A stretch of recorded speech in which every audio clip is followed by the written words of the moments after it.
You are listening to Cowboy Chronicles, where the dust never settles and love rides hard through the wild frontier. If you have got a heart for the Old West and the stories that lived and died under its sky, you are in the right place. She waited 3 days on a station bench in a wedding dress that was turning gray with dust. The groom never came. The letter was a lie. She had no money, no name, and no way home. She was ready to disappear. Then a little girl in boots 2 sizes too big walked up and asked a question that changed everything.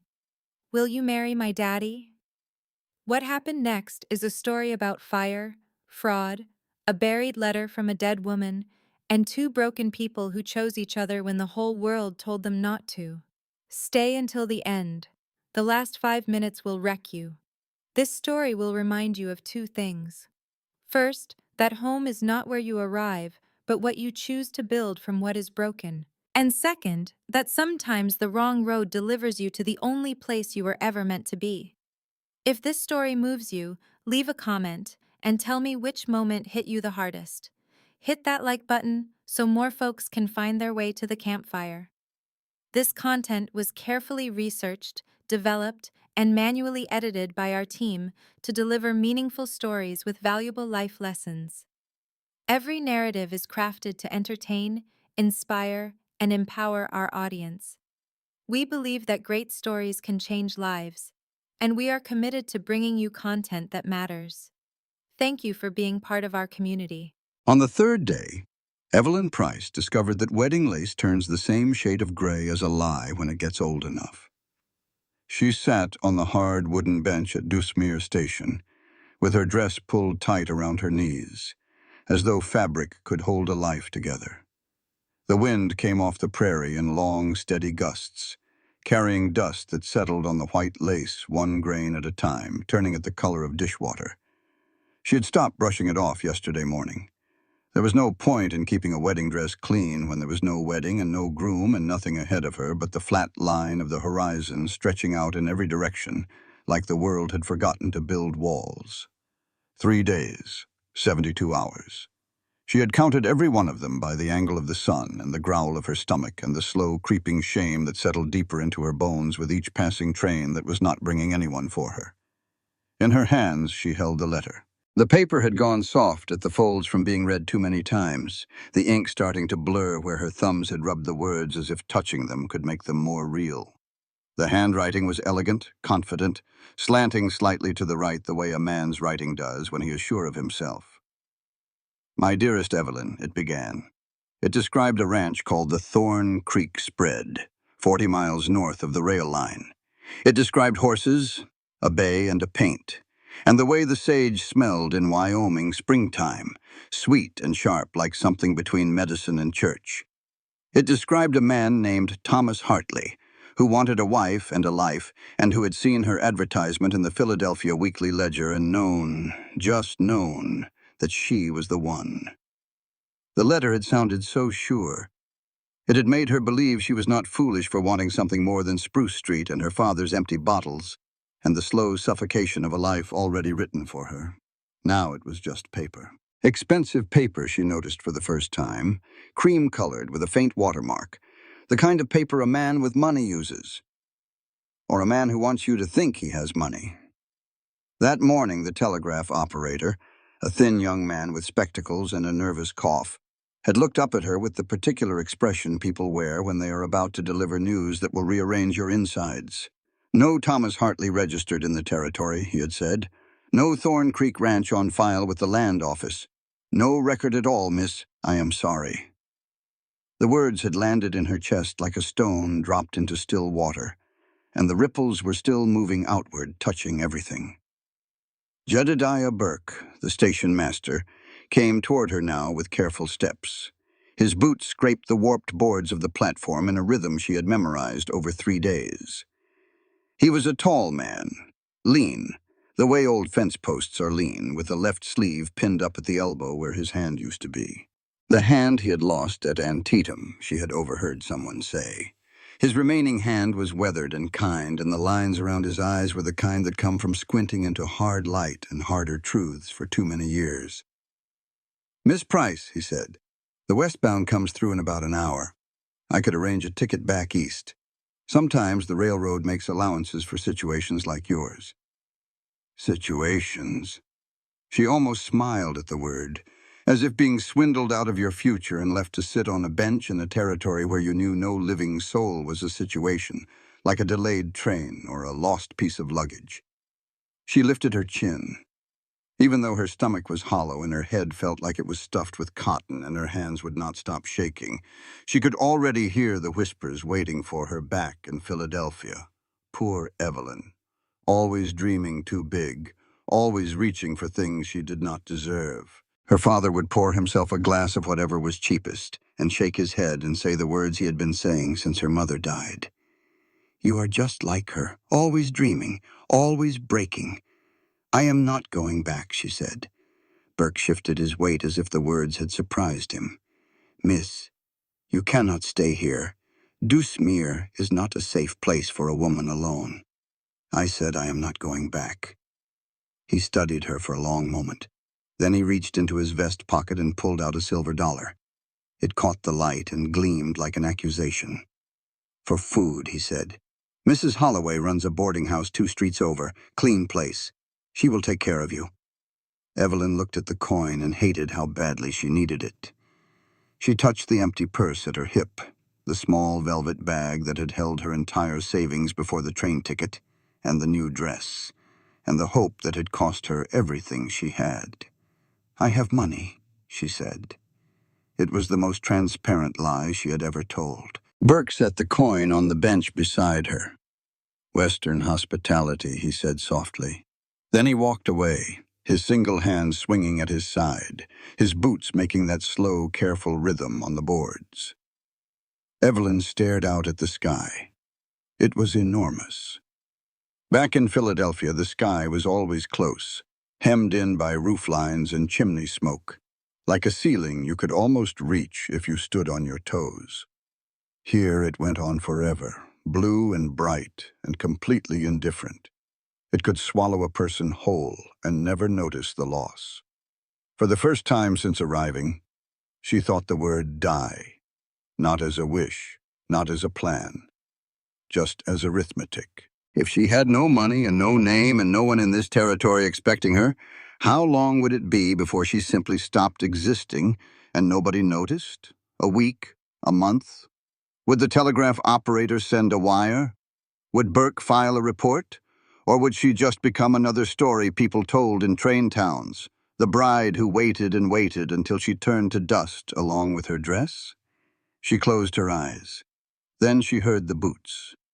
Small boots, light and uneven on the warped boards, thumping with the particular gracelessness of a child who has not yet learned to walk quietly. Evelyn opened her eyes and turned. A girl stood at the edge of the platform. She looked about 8 years old, maybe 7. Her dark hair was tangled and dusty, pulled back with a piece of twine that was losing the battle. Her dress was old calico, washed so many times the pattern had faded to ghosts of flowers, and it was patched at both elbows with fabric that did not match. But it was the boots that caught Evelyn's attention. They were too big, way too big. Women's boots on a child's feet, scuffed and creased and clearly not hers, as though she had stepped into someone else's life and refused to step back out. The girl stared at Evelyn with eyes that were gray and direct and far too old for her face. "You are the bride," she said. It was not a question. Evelyn's throat tightened. "I am nobody's bride." The child tilted her head, studying Evelyn the way a person studies a cracked plate to see if it can still hold water. "You have been sitting here 3 days. The whole town is talking. Mrs. Holloway says you are touched in the head. Mr. Giles thinks you are running from the law." She paused. "I think you are just sad." Evelyn tried to sound sharp, but it came out tired. "What would you know about sad?" The girl stepped closer.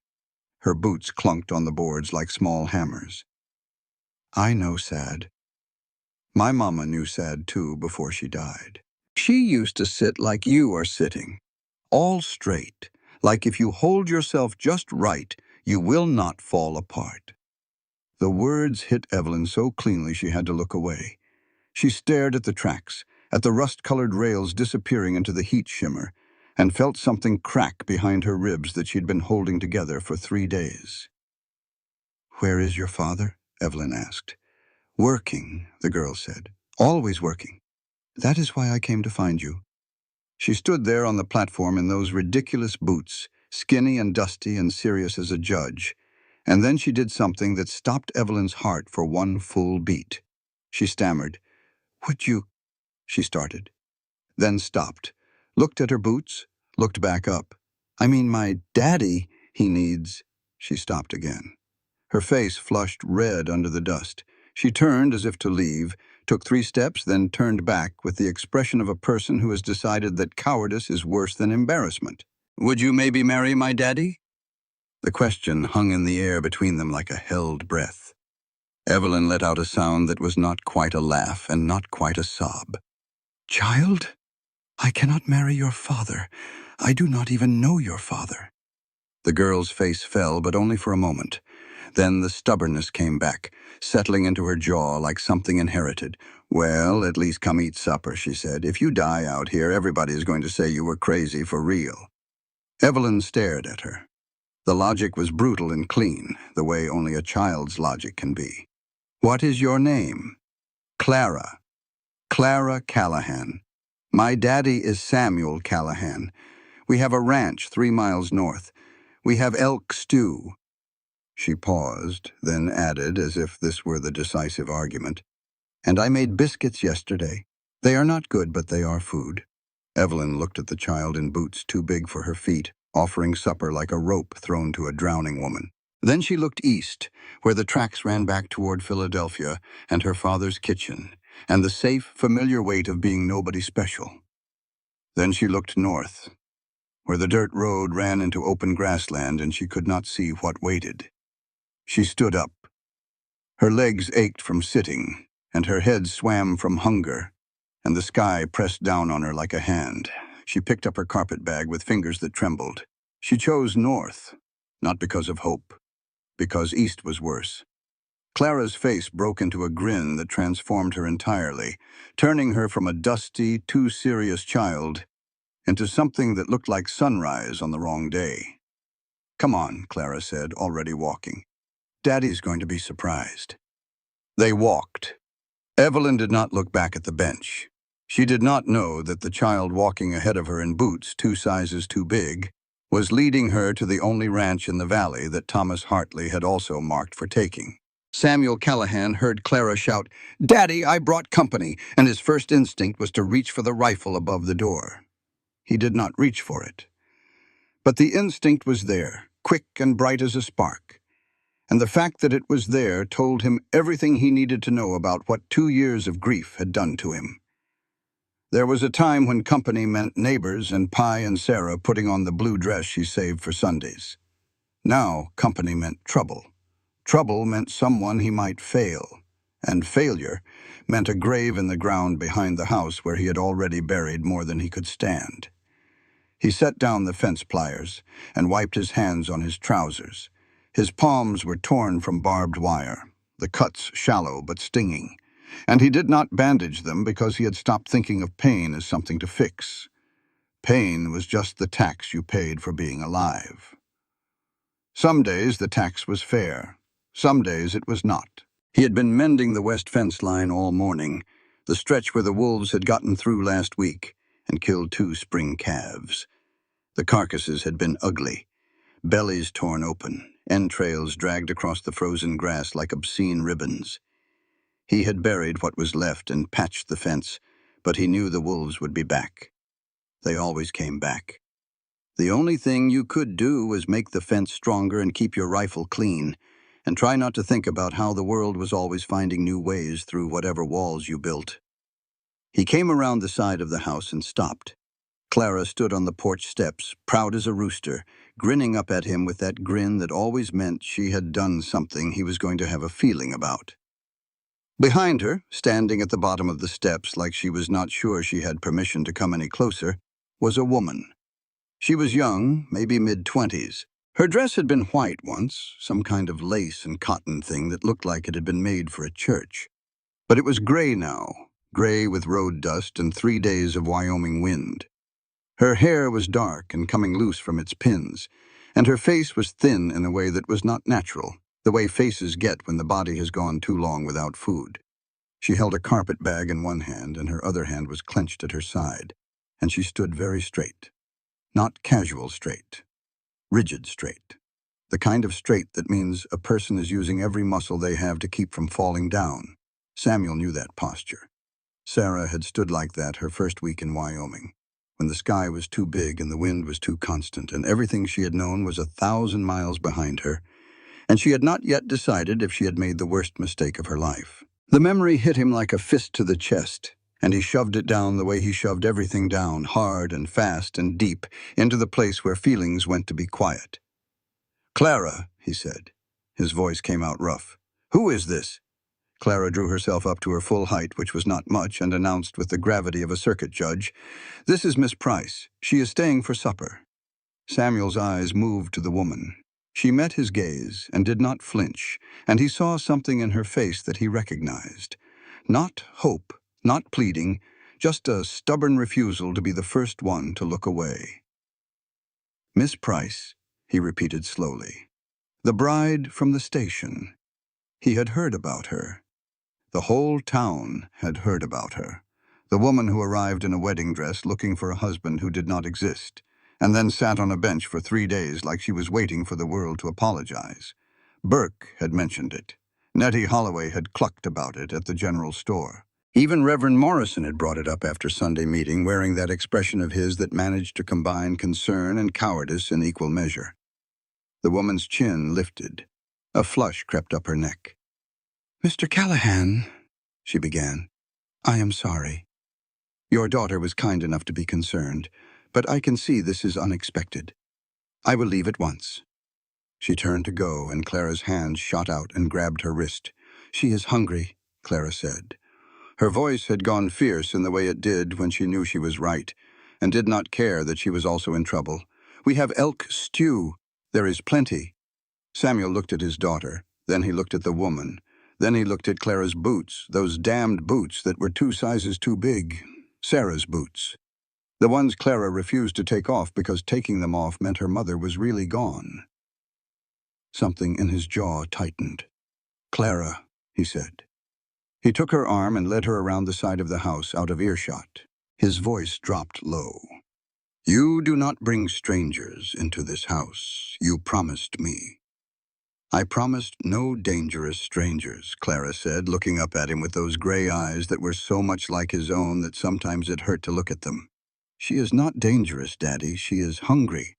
Samuel rubbed the back of his neck. The wind pressed against them, carrying the smell of sage and cold earth, and the faint, sharp scent of the coming season. He looked through the kitchen window. The woman, Miss Price, stood exactly where they had left her, in the middle of the front room. She was not sitting. She was not touching anything. She was just standing, straight and still, like a person who has learned that touching things in a strange house can get you into trouble. His chest did something complicated that he did not want to examine. "One meal," he said finally. "She leaves come morning." Clara's grin came back like a sunrise. She was already running to the front door before he finished speaking. The inside of the house smelled the way it always smelled. Wood smoke and coffee gone cold and the faint ghost of lavender that Samuel could never find the source of, but that he knew was Sarah, still here in the walls and the curtains and the spaces between things. He kept the house clean in a strict, joyless way, everything in its place, every surface scrubbed, as if order was the only thing keeping the world from flying apart. People who visited, which was not many anymore, said the house felt like a barracks. He took that as a compliment. He stood at the stove and stirred the stew, which he knew was mediocre, but which was food, and that was all he asked of it. Clara set the table with the efficiency of a child who has been running a household far beyond her years. 3 plates, 3 forks, 3 cups, 3, not 2. The extra plate looked wrong on the table, like a word in a sentence that did not belong. The woman came in and sat where Clara pointed. She folded her hands in her lap and said nothing, and the silence in the room was the kind you could lean against. Samuel served the stew. Nobody spoke for a while. Clara ate like she always ate, fast and serious. The woman, Evelyn, ate slowly, carefully, the way people eat when their stomach has been empty long enough to revolt against the sudden arrival of food. Samuel watched her without appearing to watch her, the way he watched for wolves at the fence line, tracking movement from the corner of his vision. She took a bite, chewed, swallowed, did not add salt, did not rearrange anything on her plate, did not look at the stew with that expression women sometimes wore in his kitchen, the one that said, "This could be improved, but I am too polite to say so." Instead, she said, "You dressed this elk yourself? Clean cuts along the grain." Samuel's spoon stopped halfway to his mouth. Most women he had known, including Sarah in the early days, would not have been able to tell a clean cut from a hacked one, let alone identify the animal from the color and texture of the cooked meat. This woman looked at elk stew and saw the butchering. "I did," he said. "Good work," she said. Simple, not flattery. Just an observation from someone who apparently knew what she was looking at. He did not know what to do with that, so he ate his stew and said nothing. After supper, the sky went dark early and the wind began to build, pushing against the windows like something trying to get in. Then the rain came, hard and sudden, hammering the roof with a sound like 1,000 fists. Samuel looked at the rain.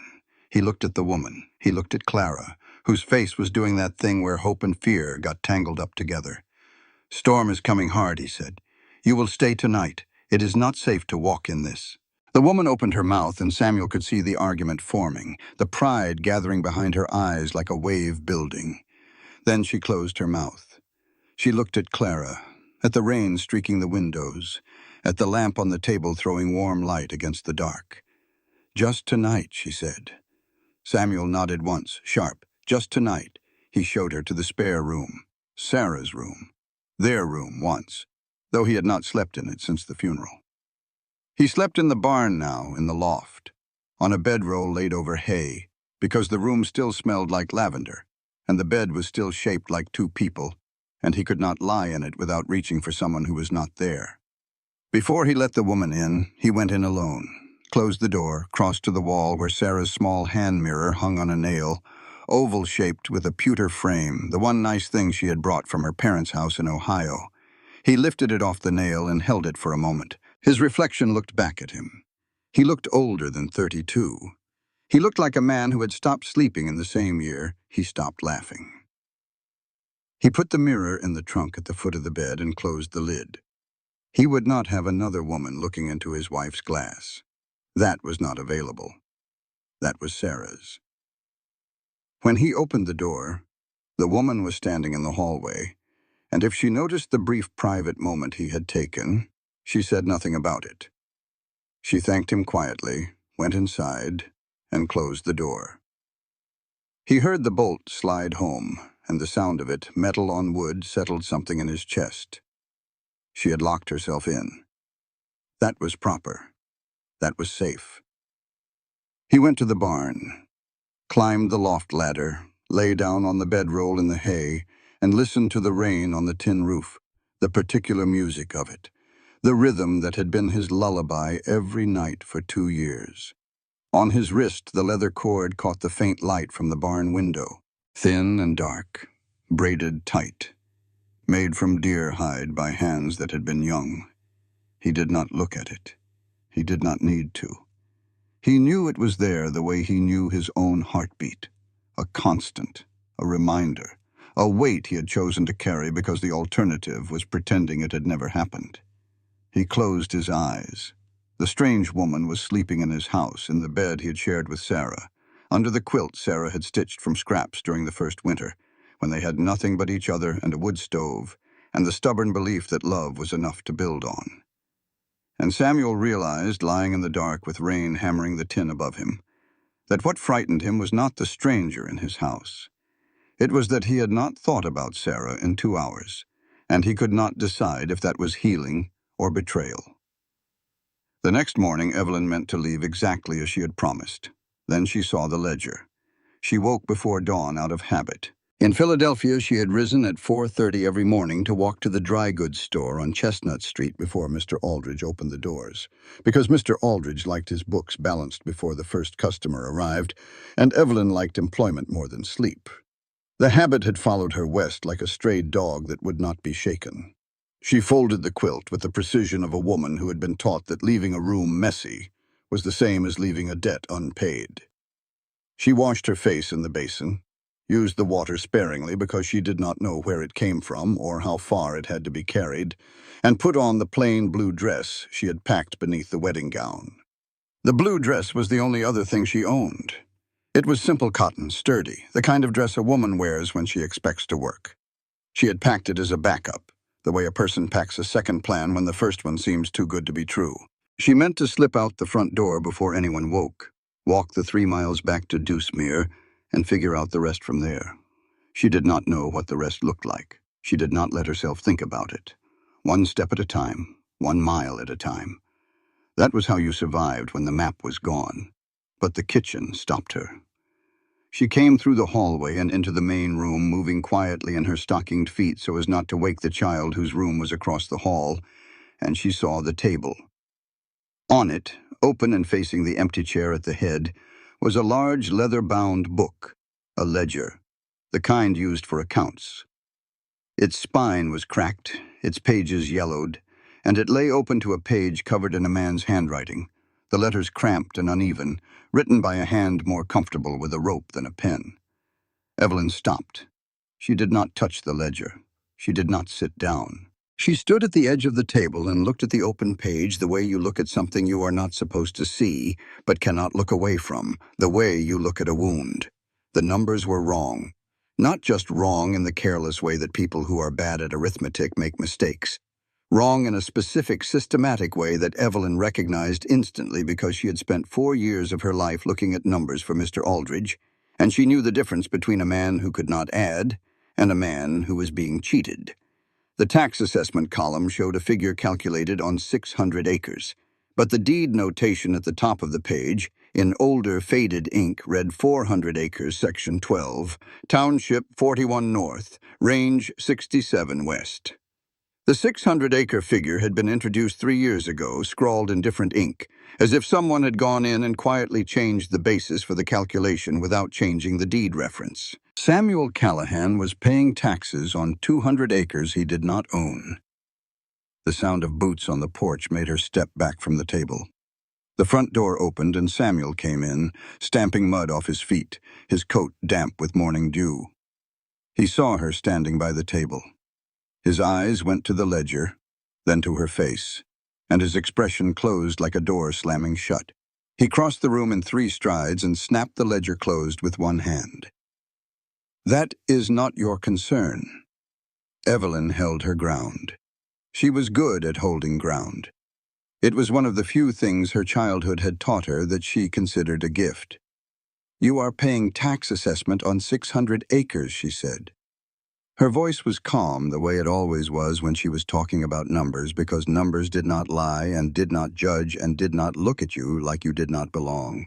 "Your deed says 400. Someone changed your assessment, Mr. Callahan. You have been overpaying by 1/3 for at least 3 years. Samuel's hand remained on the closed ledger. His knuckles were white.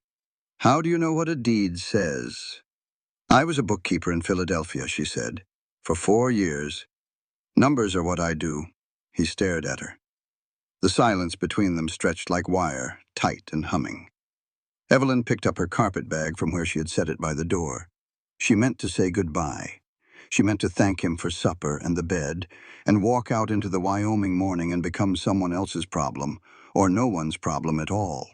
Instead, she heard herself say, "I could look into it, the tax discrepancy, if you wanted." Samuel's face did something complicated. Suspicion and need and pride all fighting for the same space. "Why would you do that?" "Because I have nowhere to go and nothing to do, and I would rather be useful than pitied," she said.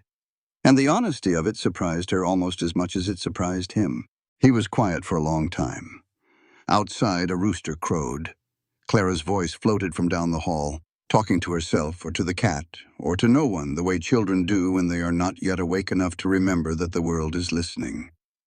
30 days, Samuel said at last. You can stay 30 days.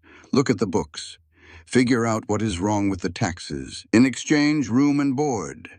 He paused. Separate room, door bolts from inside, nothing anybody could call improper. Evelyn nodded. And you do not give me orders. Something flickered at the corner of his mouth. Not a smile. Just the ghost of one, passing through on its way somewhere else. He held out his hand. She took it. His palm was rough and scarred and twice the size of hers, and his grip was careful, the grip of a man who knew his own strength and had learned to be gentle with it. Her hand was small but firm, and she did not let go first. They shook once, released. It was the first time they had touched, and it was a business arrangement, nothing more. But Evelyn's palm tingled as she pulled away, and she told herself it was because she had not touched another human being in days, and her skin had simply forgotten what contact felt like. Clara appeared in the hallway in her nightgown, Sarah's boots already on her feet even though she had not yet dressed, and her face broke into a grin so wide it threatened to crack the dust on her cheeks. You are staying? For a while, Evelyn said. I am going to help with the books. Clara's grin turned sly. She looked at her father. She looked at Evelyn. She said nothing, but her silence was louder than a brass band. As Clara passed Evelyn on her way to the kitchen, she whispered so quietly that only Evelyn could hear, 30 days, and then you go. Evelyn did not answer. She did not have one. The first week taught Evelyn 3 things about Wyoming. First, that chickens were meaner than anything she had encountered in Philadelphia, including the dock workers on Front Street. She went to feed them the second morning and came back with blood on her knuckles and a grudging respect for anything that could survive in this territory. Second, that the sky was not a ceiling, but an ocean, and she was at the bottom of it. Some mornings she walked out onto the porch and the sheer blue volume of it pressed down on her like a weight. Twice she had to sit on the steps and breathe through the vertigo, the awful, beautiful dizziness of being in a place with no edges. Third, that a ranch was a living thing, as demanding as a child and as unforgiving as winter. Every day brought work that could not be postponed, fences to check, water troughs to fill, hay to distribute to the small herd of cattle that dotted the brown grassland north of the house. Samuel did most of it alone, which explained the lines on his face, and the permanent stoop of his shoulders, and the way he fell asleep in his chair most evenings before full dark. Evelyn helped where she could and learned where she could not. She discovered that cows were stupid but heavy, and that a person needed to approach them with confidence or not at all. She learned that the prairie wind never stopped, not ever, not even at night, and that it made a sound like a low whistle that got into your bones and stayed there. On the third day, she and Samuel rode out to check the east pasture and found 3 head of cattle missing. Not strayed, missing. The fence was intact. The gate was latched. But 3 animals that had been there 2 days before were gone. Samuel dismounted and studied the ground. Boot prints, he said. He pointed. And horse tracks, coming from the south. He looked out toward the foothills, his expression unreadable. Wolves do not ride horses, Evelyn said. Samuel glanced at her. For a moment something passed between them, a flicker of dark humor, the kind that people share when they are both staring at a problem and neither of them is going to pretend it is not there. No, he said. They do not. He did not say anything else. But that evening he cleaned his rifle at the kitchen table with a slow, methodical thoroughness that told Evelyn he was planning to find out who was riding horses into his pastures and helping themselves to his livelihood. The second week brought the ledger. Evelyn dove into Samuel's books the way she had once dove into Mr. Aldridge's accounts, with a patience that most people mistook for dullness and a precision that most people did not notice until it was too late. She sat at the kitchen table every evening after Clara went to bed and worked by lamplight, her fingers tracing columns of figures, her pencil making neat notations in the margins. The story the numbers told was grim. The ranch was not profitable. It had not been profitable since Sarah's death, when Samuel had stopped doing the small things that kept a spread running in the black. He had sold cattle at bad prices because he had not had the energy to negotiate. He had let supply orders run late because grief made time feel meaningless. He had paid every bill and every tax assessment without questioning a single figure, because questioning required attention, and attention required being present, and being present required confronting the empty chair at the table and the empty side of the bed, and the silence where a woman's voice used to be. The tax overpayment was the worst of it, 3 years of paying on 600 acres instead of 400. The overage was enormous relative to the ranch's income. It was the difference between survival and foreclosure. And it had not happened by accident. On the 9th evening, deep in the ledger's oldest pages, Evelyn found something that made her stop breathing. An entry from 4 years ago. Clear handwriting, steady figures. Marriage advertisement fee, $2, posted to Independence, Missouri. She stared at it. Samuel had placed a mail-order bride advertisement 4 years ago. Before Sarah, or maybe during the time he was courting Sarah, he had sent $2 to a post office box in Independence, Missouri, the same city listed on the return address of the letter Evelyn carried in her bag. The same city, the same post office. Samuel had canceled the advertisement. He had met Sarah through a neighbor and never followed through. But the listing had existed. His name, his ranch, his land description, the color of his horses. All of it had been on file somewhere in Missouri, waiting for someone to find it, waiting for someone to use it. Thomas Hartley had not picked a random name. He had used Samuel Callahan's own words, his own advertisement, turned them into a letter designed to lure a woman across the country to a ranch that existed, and a man who did not know she was coming. Hartley knew this ranch. He had been watching. He had been planning. Evelyn closed the ledger. She sat in the lamplight and listened to the wind outside and felt the pieces beginning to connect in her mind like numbers in a column, each one leading to the next, each one pointing toward a sum that she could not yet see but that she knew was there. She did not tell Samuel, not yet. She needed to understand more before she spoke. She needed to know the whole number before she showed him the arithmetic. That night she lay in Sarah's bed under Sarah's quilt and stared at the ceiling and did arithmetic in her head, not dollars and acres, something harder to calculate. If the man who wrote her letter knew this ranch well enough to describe the color of its horses, then the lie had been built from truth, and the truth was still out there, wearing a name she had not learned yet. Wolves came down into the valley early that year. Samuel said it was because winter was pushing south ahead of schedule. Evelyn thought the most dangerous predator in the valley had 2 legs and an office in town. She was right about both. Samuel found the 5th dead calf on a Tuesday morning, half a mile from the west fence in a shallow draw where the grass grew tall and the ground stayed soft. He dismounted and crouched beside it, his dog circling wide with its hackles up and a low whine in its throat. The calf was wrong. He had seen wolf kills before, plenty of them. Wolves went for the belly first, tearing through the soft tissue to get at the organs, leaving a mess that was ugly but recognizable. This calf had been bled clean through a cut across the throat, and its hide had been partially stripped from the right side, peeled back in neat sections like someone was preparing to sell it. Wolves did not use knives.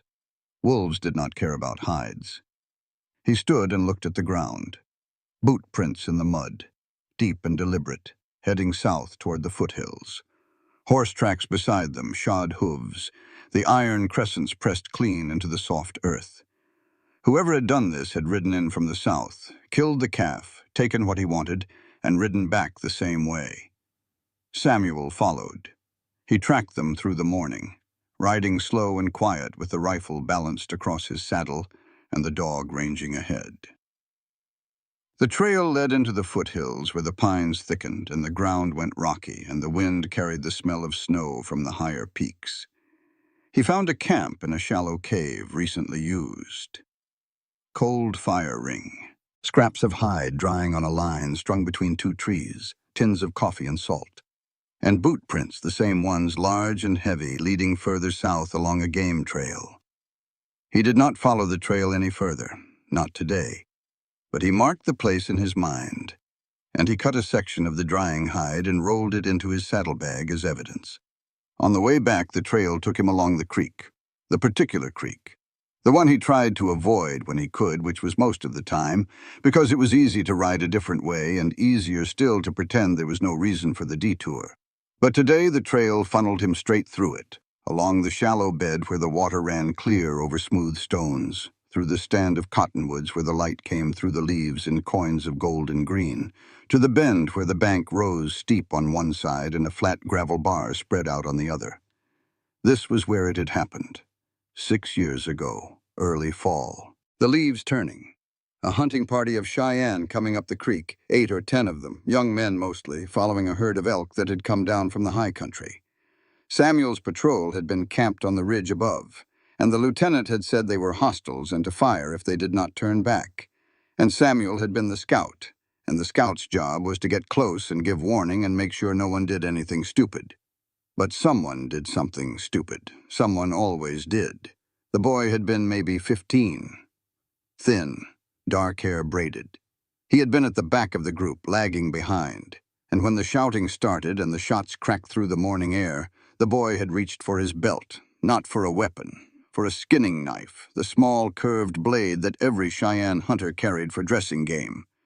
But Samuel had been 40 yards away and scared and young himself. And he had seen a hand reaching, and he had fired. The boy fell. The knife slid out of his hand into the gravel. It was 8 inches long and not sharp enough to cut rope. Samuel sat his horse in the creek bed and let the memories come. He did not fight them. Fighting them made them worse. He let them wash over him like the water washing over the stones, cold and constant. And he breathed through them the way you breathe through pain. His hand went to the leather cord on his wrist. He had taken it from the boy's body. He did not know why. Guilt, maybe. Proof.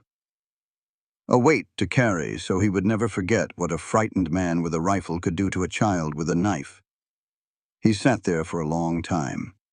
Then he turned the horse toward home. While Samuel tracked thieves in the hills, Evelyn went to town. She dressed carefully. The blue dress, clean, her hair pinned properly. She carried nothing but a small notebook with her figures written in neat columns and the certainty that someone in Dewsmere was cheating Samuel Callahan. The office of Marcus Briggs, county tax assessor and manager of the First Bank of Dewsmere, occupied the corner building on Main Street. It was the nicest building in town, brick where everything else was wood, with glass windows and a brass plate on the door. The kind of building that announced its occupant's importance with every square inch. Briggs was at his desk when Evelyn entered. He was a soft-looking man in his 50s, round in the middle, with small eyes and a smile that arrived too quickly and stayed too long. He wore a vest with a gold watch chain, and his fingernails were clean, which in a town like Dewsmere meant he did not work with his hands. "Miss Price," he said, rising. The smile was already in place. "What brings you to the bank?" "I have a question about the tax assessment on the Callahan Ranch," Evelyn said. She did not sit down. She did not smile back. Briggs's smile held, but something behind it shifted, the way a dog's ears shift when it hears a sound it does not like. "The Callahan place." "Yes." "Is there a problem?" Evelyn opened her notebook. "The current assessment is calculated on 600 acres," she said. But the deed on file shows 400 acres. Section 12, Township 41 North, Range 67 West. The 600 figure was introduced 3 years ago with no corresponding deed amendment. "I would like to know why." Briggs leaned back in his chair. His smile did not waver, but his eyes went flat and careful. "And what are you to Mr. Callahan exactly?" he asked. His voice was pleasant, casual, the way a knife is pleasant when it catches the light. "Wife? Attorney? Or just a guest in his house?" The words landed exactly where he intended them. Evelyn felt the heat rise in her face and clenched her jaw against it. "I am asking a simple question about a public record," she said. Briggs spread his hands. "Tax records are available for review by the property owner or his legal representative. You, Miss Price, appear to be neither." He paused. "If Mr. Callahan has concerns, he is welcome to visit this office himself. Good day." He returned to his papers. Evelyn stood in the doorway for 3 full breaths, memorizing the exact curve of his smile, the exact shine of his watch chain, the exact quality of his indifference. Then she left. She walked down Main Street with her notebook clutched in her hand, and her mind turning over the conversation like a stone in a creek, examining every surface. Briggs had not answered her question. He had not even pretended to answer it. He had simply reminded her that she had no standing, no power, and no right to ask, which meant he had something to hide. Outside the general store, a hand caught her elbow. Evelyn turned. Nettie Holloway stood there, a woman in her 60s with iron-gray hair and a face that had been weathered by decades of Wyoming wind into something that looked carved from sandstone. She ran the boarding house in town, and she had been one of the voices Evelyn heard whispering about the crazy bride on the bench during those 3 awful days at the station. But Nettie was not whispering now. She was looking up and down the street with the eyes of a woman checking for witnesses. "Walk with me," she said. They walked together toward the edge of town, past the livery stable and the blacksmith shop, to where the buildings ended and the grass began. Nettie stopped and turned to Evelyn. "3 years back," she said, her voice low and tight, "a girl named Lucy Marsh came to Dusmere on the same kind of letter you got. Came from Abilene, Kansas. Sat at the station waiting for a husband who did not exist. I took her in, let her stay at my place. She was there 2 weeks. Then one morning I came down to make breakfast and her room was empty. Bed made. Things gone. No note." Evelyn felt the cold move through her chest. "Where did she go?" she asked. Nettie shook her head. "I do not know. Nobody knows. I asked around. Nobody had seen her leave. Nobody had heard anything. She just vanished." Nettie looked at Evelyn with eyes that held something Evelyn had not expected to see. Guilt. A year after that, another girl. Same story. Came on a letter, waited at the station, stayed with me a while. Same thing. One morning, gone. Evelyn's throat was dry. Same handwriting on the letters? Nettie did not answer, but her silence was answer enough. That night, Evelyn lay in the dark and listened to the wind, and the shapes in her mind rearranged themselves into something that looked less like bad luck and more like a pattern. She had not been lured to Dusmere by accident. She had been lured here because someone needed lonely women in a place where nobody asked where they went. Samuel Callahan knew the exact moment he was in trouble. It was the moment he realized he had trimmed his beard because he was afraid of looking rough in front of her. He stood at the small mirror in the barn, the one he used for shaving when the light was good, and he looked at himself and he knew. The beard was not the problem. The fact that he cared about the beard was the problem.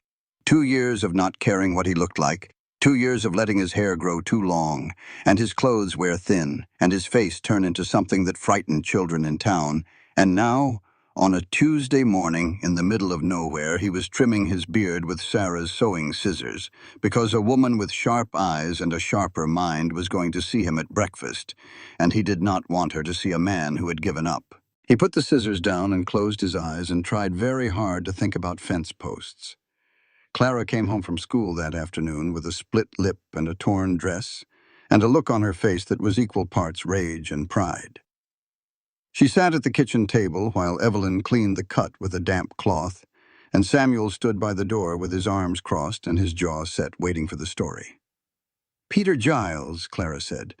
Her voice was steady, but her chin was trembling. "He said Daddy bought a wife off the train like a mail-order saddle." The silence in the kitchen was the kind that has edges.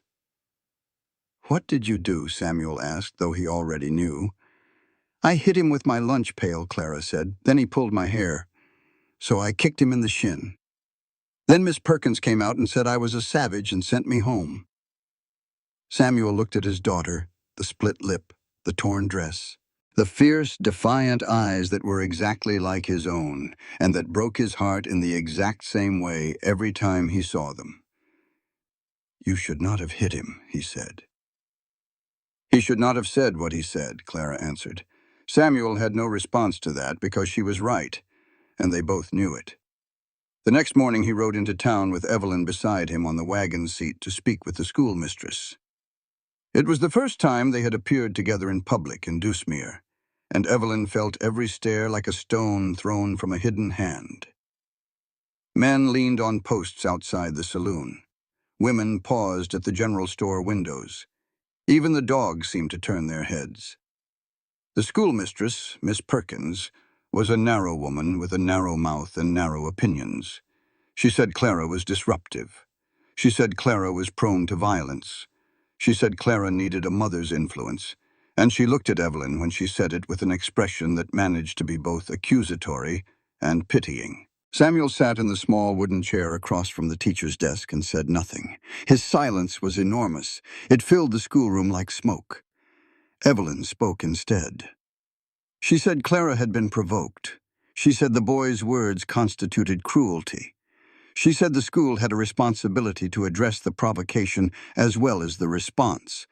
And she said all of this in the calm, precise, unarguable tone of a woman who had spent 4 years surviving Philadelphia's business world by being smarter than the men who tried to dismiss her.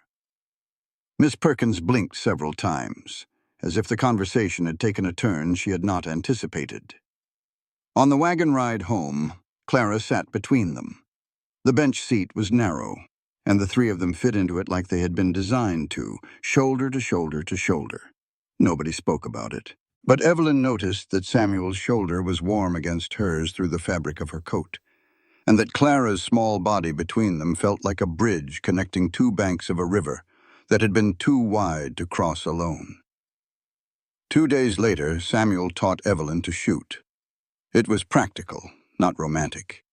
The wolves were closer now, and any woman living on a ranch needed to know how to handle a rifle, especially a ranch where the man spent long hours in the saddle and the child was too young to be trusted with powder. He took down the Henry rifle from its pegs above the door and carried it out to the fence line where he had set up a row of tin cans on the top rail. He showed Evelyn how to load it, how to check the action, how to hold the stock against her shoulder so the recoil would not knock her flat. Then he stood behind her and adjusted her grip. His hands covered hers on the rifle. His chest was near her back. She could feel the warmth of him through her dress, and she smelled leather and cold air, and something underneath that was just him, clean and male and unsettling. His breath moved her hair. Neither of them spoke. She pulled the trigger. The rifle cracked and kicked against her shoulder, and the can did not move. She had missed by what appeared to be several feet. Samuel laughed. The sound was so unexpected that Evelyn almost dropped the rifle. She turned and looked at him, and saw his face transformed, the lines softened, the eyes bright, the mouth open in genuine amusement. He looked younger. He looked like the man he must have been before the grief got to him. He looked, for that one brief moment, like someone who had remembered that the world contained things other than sorrow. The laugh died as quickly as it had come, and his face returned to its customary stillness. But the echo of it hung in the air between them. "You will improve," he said. His voice was rough, as if the laugh had scraped something open on its way out. "I had better," Evelyn said. Those cans looked frightened. He almost smiled again, almost. That evening, Clara was quiet through supper. Not her usual quiet, which was the silence of a child whose mouth was full. This was a different quiet, tight and watchful, her gray eyes moving between her father and Evelyn like a spectator at a contest she was not sure she wanted either side to win. At bedtime, when Samuel came to tuck her in, Clara said it. Her voice was small and hard, like a pebble. "You never laugh like that with me." Samuel froze. His hand stopped on the blanket. He looked at his daughter and felt something give way inside him, a floorboard cracking under a weight he had not known was there. "Clara," he began, but she turned her face to the wall and pulled the blanket up to her chin, and the conversation was over. He sat on the edge of her bed for a long time after she fell asleep, watching her breathe, listening to the wind, and understanding with a terrible clarity that his grief had taken things from Clara too. Not just a mother, a father who laughed, a father who was present, a father who saw her. The next day, something happened that Evelyn would carry with her for a long time. She was in the kitchen, She had spent the morning scrubbing the floor on her hands and knees, working the soap into the grain of the wood until the boards gleamed pale and clean. It was satisfying work, the kind of work that showed visible results, and she was tired and her back ached, and she felt for the first time in weeks the particular pride that comes from making a dirty thing clean. Then Clara came in from outside.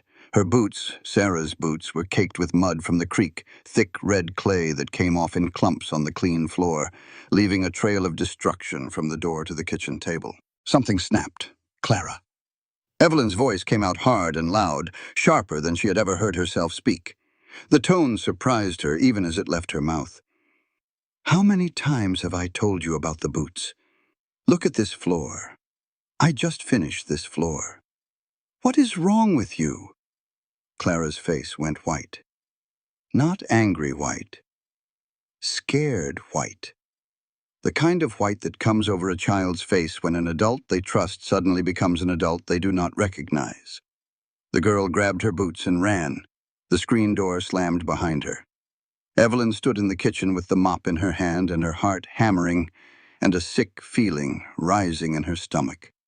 The echo of her own voice hung in the air, and it sounded wrong, not just wrong, familiar. She knew that voice. She had heard it every day for 18 years. It was her father's voice. The same tone, the same displacement, the same ugly habit of taking the rage that belonged somewhere else, at Briggs, at the world, at herself, and dumping it on the smallest person in the room because the smallest person could not fight back. She gripped the edge of the table until her knuckles went white, and she breathed. And she did not cry because crying was too easy, and she did not deserve easy right now. She found Clara in the barn, sitting in the hay with the boots clutched to her chest. Clara did not look up when Evelyn came in. She just sat there, holding the boots like shields, and Evelyn wanted to die a little at the sight of it. She knelt in the hay. I was wrong, she said. Her voice was quiet and unsteady. I was angry about something that had nothing to do with you, and I put it on you, and that was cruel. I am sorry. Clara studied her for a long time. Her gray eyes were careful and measuring. The eyes of a child who has been let down before and has learned to test every promise before she believes it. Mama used to say sorry too, Clara said, but she meant it. Did you mean it? Yes, Evelyn said. Clara looked at her for another long moment.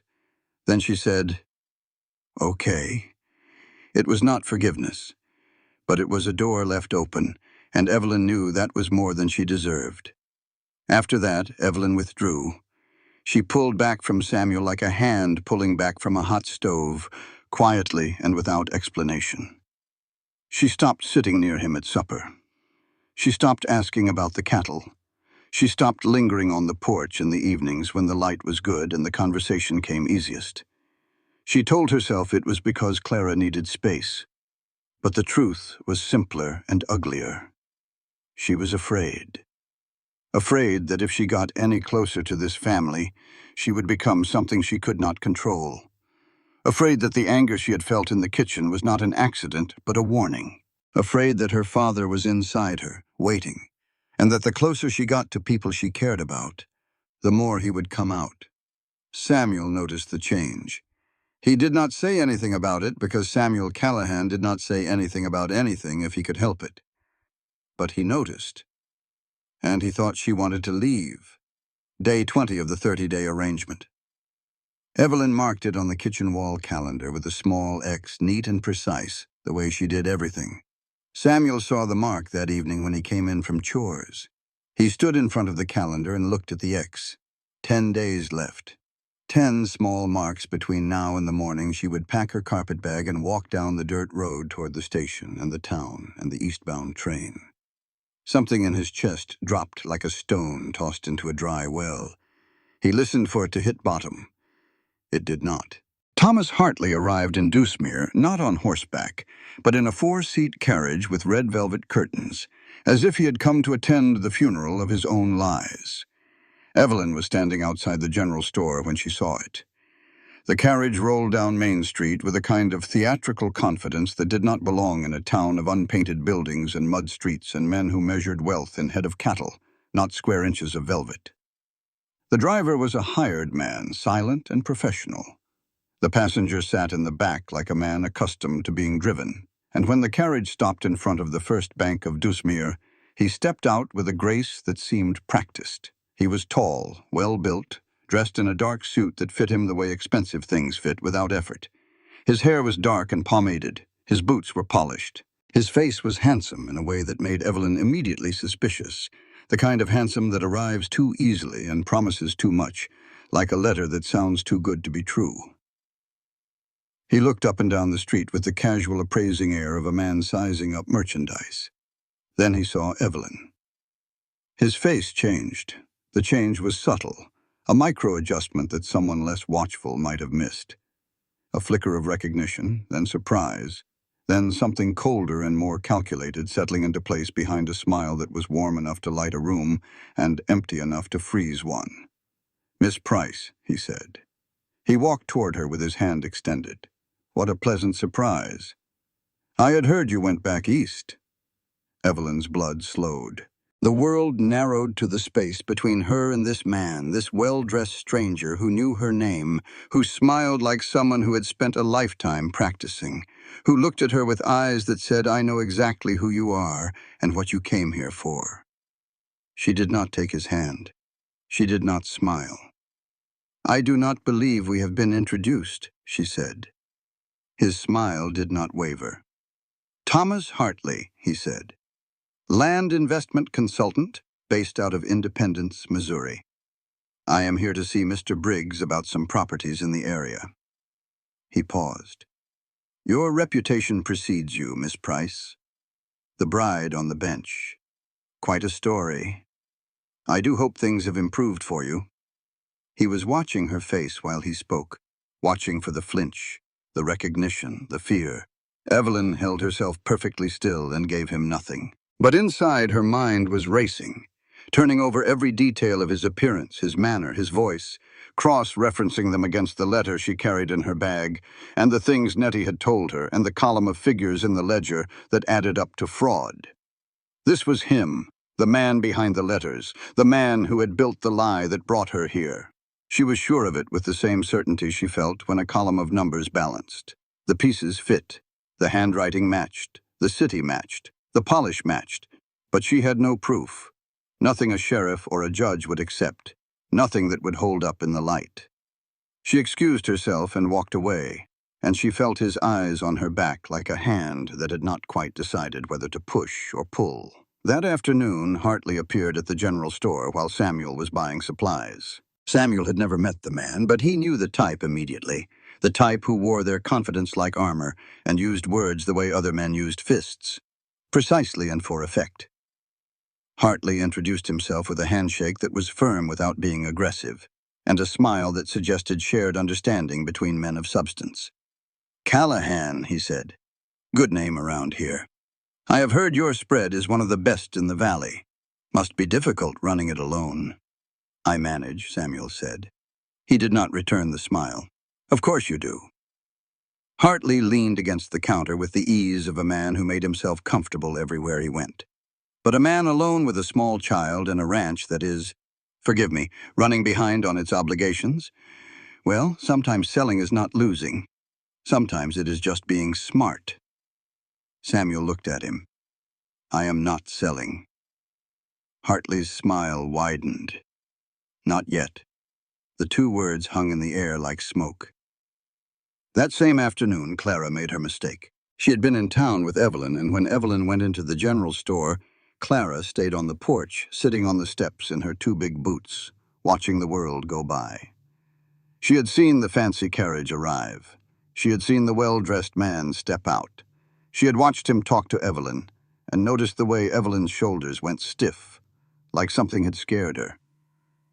Clara did not like things that scared Evelyn. Evelyn was supposed to be the brave one. Evelyn scrubbed floors and fixed numbers and knew how to hold herself straight even when the world was crooked. If something scared Evelyn, Clara wanted to know what it was so she could put herself between it and the person she was beginning, very cautiously, to love. So when Hartley came out of the bank an hour later and walked past the general store porch, Clara followed him. She was not subtle about it. 8-year-old girls are rarely subtle. Hartley spotted her within a block and turned with that warm, practiced smile. "Well now," he said, "and who might you be?" "Clara Callahan," she said. "My daddy owns the ranch north of here." Hartley's eyebrows rose. "Is that so? You must be very proud of your father." He crouched to her level and his voice went soft and conspiratorial. "I will bet you help him quite a bit, a smart girl like you." He bought her a peppermint stick from the jar on the mercantile counter. He asked her about the ranch in the easy, casual way that seemed like friendliness and was actually excavation. And Clara, who was 8 years old and starved for adult attention, and too young to recognize the difference between kindness and calculation, talked. She told him about the ranch. She told him about the cattle and the chickens and the stew that her daddy always burned. She told him that Evelyn was helping with the books, that Evelyn had found something wrong with the taxes, that her daddy seemed different lately, quieter in a good way, like something in the house had changed. Hartley listened to every word. His smile never flickered. He nodded at the right moments and laughed at the right moments, and when Clara was done, he thanked her for the conversation, and tipped his hat, and walked away with every piece of information he needed, filed neatly behind his pleasant, empty eyes. Clara walked back to the general store. She was halfway there when the feeling hit her, the cold, sinking stomach-turning feeling that she had said too much, that the man had been too interested, that his questions had not been the idle curiosity of a stranger, but the careful probing of someone who wanted specific things. She said nothing about it to anyone. The guilt sat in her stomach like a swallowed stone, heavy and cold and impossible to spit out.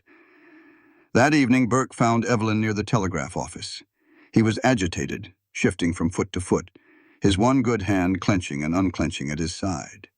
"I need to give you something," he said. His voice was low and rough and scared. He handed her an envelope. Inside were 3 letters, old and creased from handling. Each one was addressed to a different woman at Dusmere Station. Each one bore a postmark from Independence, Missouri. Each one was written in the same elegant, confident, rightward slanting hand. The first was addressed to a Miss Lucy Marsh of Abilene, Kansas, dated 3 years prior.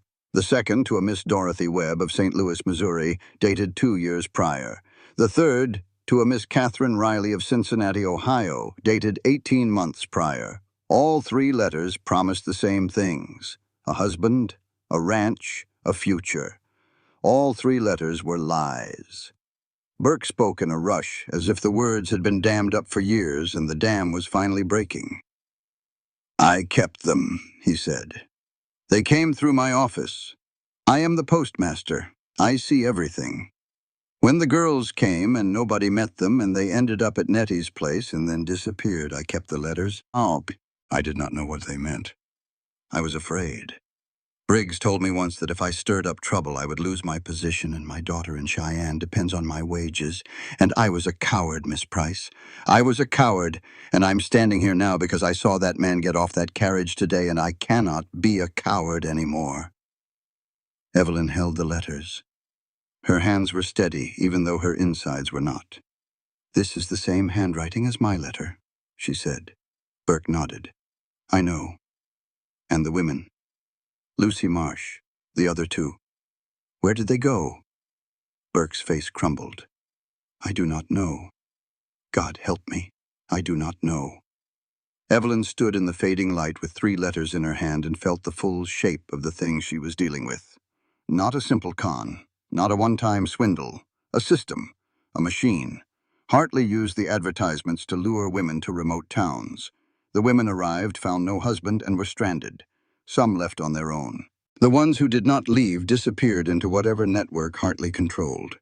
And the ranches whose names he borrowed, the real ranches with real people on them, got targeted for foreclosure through Briggs's rigged tax assessments. It was not 2 separate crimes.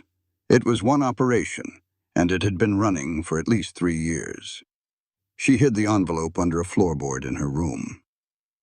That night, when Samuel came in from evening chores and asked if something was wrong, she looked him in the eye and lied for the first time since coming to the ranch. Nothing, just tired. The lie tasted like dust. The barn caught fire at 3 in the morning on the coldest night of the season, and Samuel knew before the first beam fell that lightning had nothing to do with it. The sky was clear, no clouds, no storm, just stars and cold, and the smell that woke him, sharp and chemical, cutting through the hay and animal smell of the barn loft where he slept. Coal oil, that was the smell. Coal oil that did not belong there, that should not have been anywhere near the barn. That was the signature of a man who wanted something to burn fast and hot and leave nothing behind. He was on his feet before his eyes were open. He grabbed his boots and his coat, and he jumped from the loft to the barn floor, and the heat hit him like a wall. The south wall of the barn was fully engulfed, flames climbing the dry timber like living things, orange and red and impossibly fast. The sound was enormous, a roaring that swallowed everything else, that ate the night and replaced it with light that was beautiful and terrible and wrong. The horses screamed. Samuel ran to the stalls. There were 4 horses in the barn. 3 he could reach. The 4th, the one in the far stall, the one behind the wall of fire that was already too high and too hot, was Sparrow, Sarah's mare. An old bay with a white blaze on her face and a gentle mouth, and the particular patience that comes to horses who have been loved well for a long time. He freed the first horse, threw the stall door open and slapped its hindquarters and watched it bolt into the night, wild-eyed and snorting. The second horse fought him, rearing and kicking in blind terror, and he caught its halter and dragged it toward the door with his shoulders burning and his lungs filling with smoke. Then Evelyn was there. She had come running from the house in her nightgown with a coat thrown over it and no shoes, her feet bare on the frozen ground, and she was shouting his name over the roar of the fire. "Get out," he yelled. The words tore his throat. She did not get out. She grabbed a rope from the wall and went for the third horse, a big roan gelding that was kicking its stall to pieces. For a moment it was not clear which of them would win. She got the horse out. She did not stop. She turned back toward the barn. "The 4th stall," Samuel said. "Sparrow. I can get to her." He went in. The heat was unimaginable, a physical thing that pushed against his face and chest like hands. He could hear Sparrow screaming, high and thin, a sound he would carry for the rest of his life.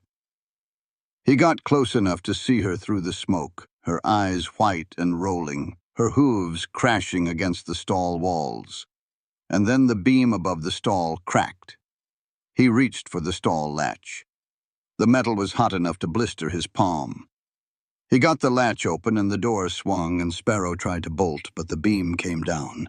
It came down on the mare's back legs. She screamed one final time. The sound cut through the roar of the fire and the crash of the timber, and it went through Samuel like a bullet. It sounded like Sarah. It sounded like his name being called from a long way off, from the snow, from the road where he had been too late. Then the roof cracked above him, and the heat became a living wall, and Evelyn's hands were on his shirt, pulling him back, throwing water from a bucket she had found somewhere onto his smoking sleeve, and they stumbled backward out of the barn together, falling into the cold dirt, coughing and shaking and alive. The barn burned. It burned to the ground while they sat in the yard and watched, and the fire lit up the whole valley, turning the night into a hellish orange day. The 3 rescued horses stood in the pasture, trembling. Sparrow did not come out. Samuel's left forearm was badly burned where the stall latch had seared through his sleeve. The skin was blistered and raw, red turning to white in places where the burn was deepest. It would scar. He would carry the mark of this fire for the rest of his life, and every time the weather turned cold, the scar would ache, and he would remember the sound of Sarah's horse screaming. Evelyn's right wrist was burned where the halter rope had caught fire and seared through her glove, a red welt that wrapped around her wrist like a bracelet made of pain. From the window of the house, Clara watched. She stood at the glass in her nightgown with Sarah's boots on her feet, and she watched the barn burn, and she did not scream, and she did not cry. She went still, perfectly, terribly still, like something inside her had frozen solid, and it would be a long time before it thawed. When the fire died to embers and the sky began to lighten, Samuel walked into the ruins. He moved through the ash and the blackened timbers, his burned arm held against his chest, his face a mask that hid everything and showed everything at the same time. He found what he was looking for near the south wall where the fire had started. The smell of coal oil, still there under the smoke. And on the ground, half buried in ash, a linen handkerchief with the letter H embroidered in blue thread. He picked it up. He looked at it. And his face went still in a way that was different from grief, harder and colder. The face of a man who has identified his enemy and is considering what to do about it. He saddled one of the surviving horses. He took his rifle. He told Evelyn nothing. He rode south in the thin gray dawn, following tracks that led from the barn into the foothills. The tracks were fresh, the horses' hooves cutting deep in the frosty ground. They led to an abandoned line shack 3 miles from town, a tumble-down structure with a collapsed roof and a door that hung on one hinge. Inside, he found empty coal oil tins, 3 of them, stacked by the wall. A camp that had been used recently, and more boot prints. The same large prints he had found at the cattle kills, the same stride, the same weight. He sat on his horse outside the shack with the rifle across his saddle and the leather cord tight on his wrist, and the heat of rage building in his chest like a fire of its own. He knew what he wanted to do. He wanted to ride into Dusmere and find Thomas Hartley and put a bullet through his handsome, lying face. But the cord was on his wrist, and the memory was in his head. The boy at the creek, the skinning knife sliding out of his hand, the silence after. Samuel had killed in anger once. He had killed a child because he was scared and the world was loud and his finger was on the trigger, and the distance between instinct and murder was shorter than a heartbeat. He had sworn on the boy's blood, and on Sarah's grave, and on every quiet prayer he had said, in 2 years of sleeping alone in a barn loft, that he would never kill from anger again. He turned the horse toward home. When he got back, Evelyn was on the porch with her wrist wrapped in a strip of cloth torn from her petticoat. Her face was pale and her eyes were red, and she had been waiting for him. She did not ask where he had been. She looked at him, and she knew. They sat on the porch steps in the cold morning light. The ruins of the barn smoldered behind them, sending thin gray lines of smoke into the still air. Clara was inside, silent, curled on her bed with a lamp burning, even though it was daylight. Samuel looked at his burned arm. He looked at the cord on his wrist, and he told Evelyn the truth. He told her about the army, about the patrol, about the creek and the hunting party and the boy. He told her about the gunshot and the knife and the sound the body made hitting the ground. He told her about the cord, how he had knelt in the gravel beside the boy and slipped it off his wrist and put it on his own, and had not taken it off since. "I do not know why I took it," he said. "Penance, maybe. Proof. Something to make sure I never forgot what a scared man with a rifle can do." Evelyn listened. She did not interrupt. She did not touch him, though she wanted to. She let him speak, and she let the words come the way water comes through a crack in stone, slow and then faster, and she held the silence around them like cupped hands around a flame. When he was done, she did not say it was not his fault, because she knew that would be a lie. It was his fault. He had pulled the trigger. The boy was dead. That truth was not erasable, and she would not insult him by pretending it was. Instead, she said, "You have been carrying that a long time. You do not have to carry it alone anymore." He looked at her. In his gray eyes, she saw something she had not seen before. Not hope, not relief. Something quieter than either. Recognition. The recognition of one damaged person looking at another and seeing not a mirror, but a companion. He wanted to kiss her. He did not. But he took her hand and held it through the rest of the dark hours, and his burned skin against her burned skin was the closest thing to a prayer he had spoken in 2 years. Day 29. 1 day left on the arrangement. Evelyn decided she would not leave. But first she had to tell Samuel the truth about Thomas Hartley. and the truth about herself. She woke before dawn, as she always did, and lay in the bed listening to the wind and the silence, and the far-off sound of cattle moving in the cold. Tomorrow was day 30. Tomorrow the deal was done. Room and board for bookkeeping. 30 days that had turned into something she had not expected and did not know how to name. She got dressed and went to the kitchen. She made coffee. She stood at the window and watched the thin blue line of dawn creep over the eastern horizon, and she made a decision. She would tell Samuel everything. The letters, the scheme, the connection between Hartley and Briggs, the missing women, the pattern that pointed to something so ugly it made the air hard to breathe. She would lay it all out on the kitchen table the way she laid out his ledger in rows and columns, clear and documented, because that was how she fought. With numbers, with evidence, with the truth arranged in an order that could not be denied. Then she would tell him the other thing, the thing she had been carrying even longer than the letters, the thing she had been hiding not under a floorboard but under her own skin. She would tell him that she wanted to stay, not because she had nowhere else to go, not because the books needed fixing, not because Clara needed a woman in the house. She would tell him she wanted to stay because she had found something here that she had spent her whole life believing she did not deserve. But first she had work to do. She went to town. She found Burke at the telegraph office, sorting the morning wire. She found Nettie at the boarding house, sweeping the porch with the mechanical efficiency of a woman who cleaned things when she was nervous. She brought them together in the back room of Nettie's establishment, where the light came through a single window and the air smelled of laundry soap. She laid out the evidence. The 3 letters spread on the table. The tax record she had copied from the ledger, column by column, showing the discrepancy. The handkerchief with the embroidered H that Samuel had found in the ashes. "This is what we know," Evelyn said. Her voice was calm. It was always calm when she was talking about evidence. "Thomas Hartley has been placing false mail-order bride advertisements in Eastern newspapers using the names and descriptions of real Wyoming ranches. He has done this at least 3 times that we can document. The women who come are stranded. At least 2 of them have disappeared entirely." Nettie's face was gray. "Lucy Marsh," she whispered. I let her stay in my house, and then she was gone, and I did nothing." "You are doing something now," Evelyn said. She continued. "Simultaneously, Hartley's partner, Marcus Briggs, has been inflating tax assessments on the same ranches whose names Hartley uses. The ranchers overpay for years, fall behind, and face foreclosure.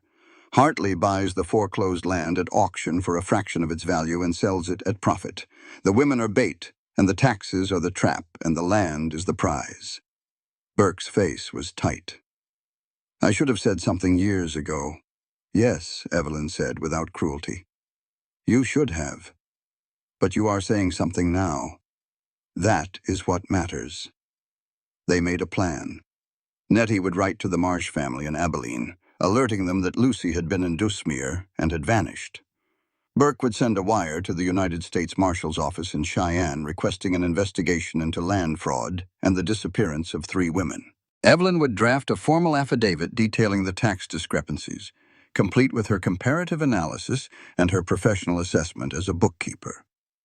It was not a dramatic plan. It was not a gunfight or a chase or a confrontation in the street. It was paperwork and wires and the slow, grinding machinery of territorial law. But Evelyn knew from 4 years in Philadelphia that the world was held together not by heroics but by documentation, and that the most dangerous thing you could do to a liar was write down the truth and send it to someone with authority. She felt for the first time since arriving in Wyoming that she was fighting back. Not just surviving, fighting. She did not know that Hartley was already fighting back too. That afternoon, while Evelyn was in town, Marcus Briggs walked from the bank to the hotel where Hartley was staying. He was sweating despite the cold. His voice was tight and thin. "The woman has been asking questions," Briggs said. "Detailed questions. She knows about the 600 acres. She has been to my office." Hartley listened. His face betrayed nothing. When Briggs was done, Hartley said one word. "Interesting." That evening, as the sun dropped behind the mountains and the sky turned the color of a bruise, A rider came up the road to the Callahan ranch. Samuel was in the yard, splitting wood. He straightened and set the axe head down and watched the rider approach. Thomas Hartley dismounted with the easy grace that clung to him like cologne. He smiled. "Mr. Callahan," he said, "forgive the intrusion. I have something you need to see." He reached into his coat and produced a letter. He held it out. Samuel took it. The letter was addressed to a law office in Philadelphia. It was written in a woman's hand, precise and neat and familiar. It bore a date from 3 weeks ago, and it inquired in specific legal language about the rights of a spouse to inherit land under Wyoming territorial law. The signature at the bottom read, "Evelyn Price." "I found this at the post office in town," Hartley said. His voice was smooth and regretful. "Burke had it in a stack of outgoing mail. I thought you should know." Samuel stared at the letter. "She arrived here with nothing," Hartley continued. "No money, no connections, no prospects. And within a month she has installed herself in your home, inserted herself into your finances, and is now consulting attorneys about what would happen to your land if she became your wife." He paused, letting the poison work. "I do not mean to cause you pain, Callahan, but I have seen this before. Women like Miss Price are not uncommon in the territories. They find a man who is alone and vulnerable, and they attach themselves like vines until the wall falls down." Samuel looked at Hartley. His face was stone. "Get off my land." Hartley raised his hands in a gesture of innocence. "I am only the messenger, but I will tell you what I told her on the street. In the end, everyone acts in their own interest. Everyone." He mounted his horse. "Good evening, Callahan." He rode away. Samuel stood in the yard with the letter in his hand and the axe at his feet, and the sound of the wind in the grass, and he felt the ground shift under him. He knew, in the rational part of his mind, that Hartley was not to be trusted. He knew that Evelyn had spent 29 days working herself to exhaustion for nothing more than a roof and meals. He knew that she had run into a burning barn to save his horses and had carried the scars on her wrist to prove it. But the letter was there, in her handwriting, with her name. And the wound it pressed against was the oldest one he had, older than the cord on his wrist, older than Sarah's death. The belief, bone deep and immune to evidence, that he was a fool, that people took from him because he was too slow and too stupid and too trusting to see it coming. That love was just the pretty name people gave to the con they were running. He did not confront Evelyn with the letter. Confrontation would have required vulnerability, would have required him to stand in front of her and say, "I am afraid," and asking was never something he knew how to do. Instead, he did what he always did when the world threatened to open up beneath him. He closed down. He locked the doors. He became the house Clara had described, room enough for people and still shutting them out. When Evelyn came home from town, flushed and purposeful, ready at last to tell him everything, Samuel was standing in the kitchen with his arms crossed and his face set in the particular expression that meant the conversation was already over before it began. "The arrangement ends tomorrow," he said. "You should go." Evelyn stopped in the doorway. The words hit her like a hand across the face. She looked at him, at his closed face and his folded arms and the wall he had built between them in the hours she had been gone. She did not know about the letter. She did not know what Hartley had done. She heard only the words, and the words said what every man in her life had always said, in one form or another. "You are not wanted here. You do not belong. Leave before I have to make you." Every wound she carried fired at once. Her father's contempt, Hartley's fraud, Briggs's dismissal. 26 years of being told she was too much or not enough or the wrong kind of woman for the world she was trying to live in. "I was not going to wait to be turned out," she said. Her voice was steady. Her hands were not. "I know how to leave, Mr. Callahan. I have been leaving places my whole life." She went to the spare room and began to pack. Her movements were precise and unhurried, the movements of a woman who has had practice at folding her life into a bag. She took the blue dress, the notebook, the few things she had accumulated in 29 days of living in a house that was not hers. Clara appeared in the doorway. Her face was white, her eyes were enormous. "You promised," she said. Her voice cracked. "You said you would not run." Evelyn knelt. She took Clara's hands, small and cold and shaking. "I am not running, sweetheart. Your father needs me to go." Clara pulled away. She turned to Samuel, who stood in the hallway with his face made of stone, and she looked at him with an expression that would have leveled a lesser man. "You are just like this house," she said. "Room enough for people, and you still lock the door." The front door closed. The screen door slammed. Evelyn's boots on the porch, then on the steps, then on the dirt, getting fainter. Clara's boots, loud and angry, going the other direction, into her room, door slamming. Samuel stood alone in the hallway of the house he had built for Sarah, and looked at the silence she had left behind and felt something in his chest crack along a fault line he had not known was there. Evelyn walked. She carried her bag in one hand and her pride in the other, and she did not look back. The road stretched south toward Dusmere, 3 miles of dirt and grass and open sky, and she walked it the same way she had walked it the first time, putting one foot in front of the other because stopping meant thinking and thinking meant feeling, and she could not afford to feel right now. She made it half a mile. Then she heard hoofbeats behind her. She turned and her heart lifted for one terrible, hopeful second because she thought it was Samuel. It was not Samuel. Thomas Hartley smiled down at her from his saddle. The evening light caught his teeth. "I told you," he said. "In the end, you would need me." Samuel Callahan stood in the empty house and understood he had just made the same mistake he made 2 years ago.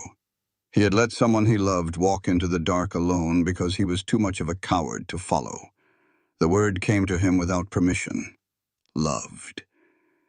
He stood in his kitchen with the cold stove and the empty chairs and the ledger on the table, with its cracked spine rebound in scrap cloth, neat and careful, the way Evelyn mended everything she touched, and the word was there like a fist in his chest, and he could not push it away. He loved her. The knowing of it was not sweet. It was terrible. It was the worst news he had received since the doctor in Dusmere had looked at him across Sarah's body and shaken his head. From down the hall he heard Clara's door open. He heard the familiar clunk of oversized boots on the wooden floor. He heard his daughter walk to the front room and stop. She said nothing. She stood in the doorway in her nightgown with Sarah's boots on her feet, and she looked at him with the pure, undiluted contempt that only a child can produce. The kind that has no mercy in it, because children have not yet learned that mercy is sometimes necessary between people who love each other. Then she walked to the door. She opened it. "I am going after her," she said. Samuel crossed the room. "You are not going anywhere." Clara looked up at him. "Then you go." He stood there. His daughter's eyes were gray and steady, and they held him like hands on his shoulders. He looked at the kitchen table, at the ledger, at the cloth Evelyn had used to mend its broken spine, cut from the hem of her own dress, stitched with small, neat stitches that held the pages together the way she held everything together, with patience and precision and a stubbornness that matched his own. She had not stayed for convenience. She had not stayed for the roof or the meals or the slim chance of inheriting dirt. She had stayed because she chose to stay. The way he had chosen Wyoming. The way Sarah had chosen him. Choice was what made a home. Not 4 walls, not a deed. Choice. He reached into his coat and pulled out the letter Hartley had given him. He looked at it one more time. The handwriting, the legal language, the Philadelphia address. And he saw it. The handwriting was close, but it was not exact. The E in Evelyn slanted differently. The P in Price had a loop at the bottom that Evelyn's did not. He had been looking at her handwriting every day for a month in the ledger margins. He knew her letters the way he knew her voice, by instinct, by repetition, by the particular music of a familiar hand. The letter was a forgery. Hartley. Samuel grabbed his coat and his hat and went to the barn. He saddled the fastest horse he had left, and he rode south. He found them half a mile from the ranch, on the open prairie where the grass ran to the horizon, and the wind blew steady from the west. Evelyn stood in the road with her carpetbag at her feet. Hartley sat his horse above her, leaning down, talking in that smooth, persuasive voice that could make a lie sound like a favor. Samuel heard the tail end of it as he rode up. "I can put you on the morning train," Hartley was saying. "I can arrange a room in Cheyenne. You are a smart woman, Miss Price. Smarter than this territory deserves. I could use a partner in my business. Someone who knows numbers, someone who knows how to see what other people miss." It was seduction. Not physical. Worse. It was the seduction of exhaustion. The particular cruelty of offering a drowning person a hand that belongs to the person who pushed them in. Evelyn's face was pale. Her burned wrist was cradled against her body. Her eyes were red but dry, and her mouth was set in a line that was not quite refusal and not quite surrender, but the terrible place in between where a person is too tired to fight and too proud to quit. "No," she said. The word came out flat and small, like the last bullet in a gun. Hartley's mask slipped. The charm fell away, and what was beneath it was cold and hard and old. The face of a man who had been cruel for so long that cruelty had become his natural expression, and the smile was the mask, not the other way around. "Who do you think you are?" he said. "You are a nobody from nowhere, Price. Your father drank himself blind. Your mother died in debt, and the only man you found just threw you out like wash water. You have nothing. You are nothing." Evelyn looked up at him. The wind moved her hair across her face. "Maybe so," she said. "But I still do not need you." Hartley reached down and grabbed her wrist. "The burned one." She gasped. Pain shot up her arm and her eyes watered, and she tried to pull free, but his grip was iron. Then hoofbeats. Samuel came off his horse before it stopped moving. He covered the distance between them in 4 strides, and he stood between Evelyn and Hartley, and he said 2 words, "Let go." Hartley looked at him. The smile came back, thin and mocking. "What are you going to do, Callahan? Shoot me in front of her?" Samuel's voice was quiet. The calm in it was more frightening than any shout. "I once shot the wrong man because I was afraid," he said. "You are not the wrong man." Hartley held the wrist for 1 more beat, then he released it. He gathered his reins and backed his horse 2 steps. His face was composed again, the mask back in place, but something behind his eyes had shifted. He had seen something in Samuel's face that made him reconsider the arithmetic of the situation. "I have papers," he said. "I have Briggs. Your ranch will not last to Christmas." He turned his horse and rode toward town. Samuel and Evelyn stood alone on the prairie. The wind moved the grass around them in long, slow waves.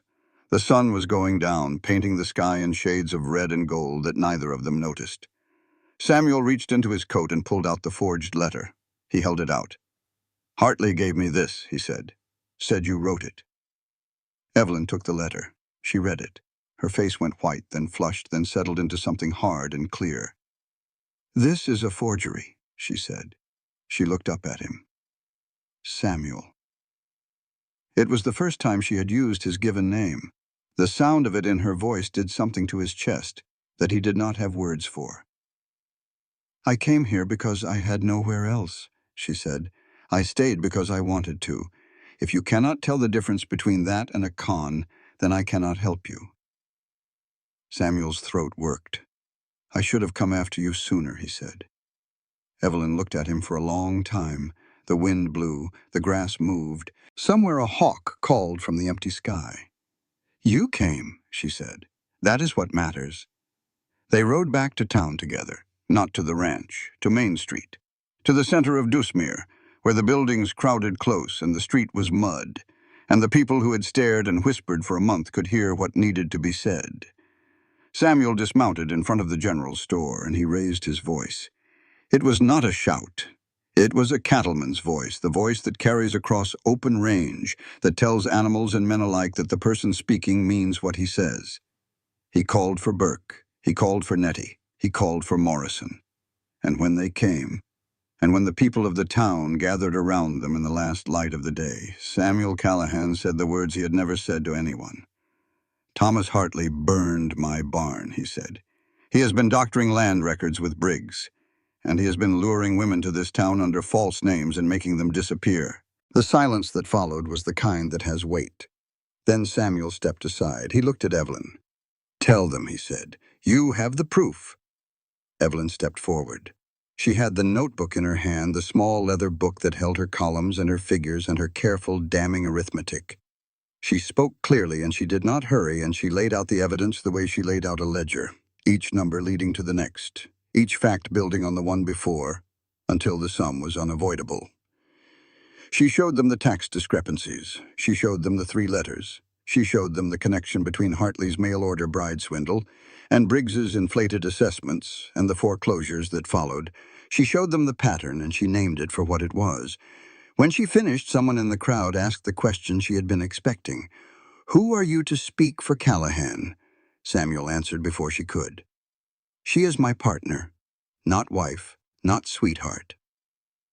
Partner." And in that context, on that street, in front of that crowd, the word meant more than any declaration of love could have. Nettie stepped forward. Her voice was shaking, but it held. She told them about Lucy Marsh. She told them about Dorothy Webb and Catherine Riley. She told them what she had seen and what she had failed to see. And she did not spare herself in the telling. Burke spoke next. He confirmed the wire to the marshal's office. He confirmed the letters. He confirmed that he had been silent for 3 years out of fear and that the silence was over. And then Reverend Abel Morrison, who had chosen neutrality as a survival strategy for 20 years, who had known every secret in Dewsmere and kept every one of them because keeping secrets was easier than keeping faith, stepped forward and said the words that broke the dam. "I have been silent too long," he said. His voice was rough and his eyes were wet. "This town does not belong to Marcus Briggs." The crowd moved like a wave, not a mob, something quieter and more determined. The sheriff, a man named Holt, who had kept the peace by keeping his head down, looked at the faces around him and understood that the ground had shifted under his feet and that there was only one way to keep standing. He walked to the hotel where Hartley was staying. He put Hartley in cuffs. He walked him to the county jail and locked the door. When the crowd thinned and the street went quiet and the last of the light drained from the sky, Samuel stood next to Evelyn in the dust. He did not say, "I love you." He said, "I should have run after you sooner." And Evelyn, who had spent her whole life being too proud to need anyone, leaned into his shoulder and let herself be tired. The first real winter hit Wyoming like a fist, and Evelyn learned that cold could be a kind of honest. It did not pretend to be anything other than what it was. Snow came in November, and did not leave. It piled hip-high against the fences and turned the prairie into a white sea that sparkled under the sun and vanished under the clouds and made every trip to the barn a negotiation with nature. The cold was a living thing. It found every crack in the walls and every gap in a coat, and it reminded you, constantly and without malice, that this land did not care whether you survived on it. It was yours to endure or yours to leave. That was the only bargain Wyoming offered. Evelyn endured. She endured the cold and the wind and the isolation and the endless repetitive labor of feeding cattle in deep snow, carrying hay bales that weighed more than Clara, breaking ice on the water troughs every morning with a pickaxe that sent shocks through her burned wrist.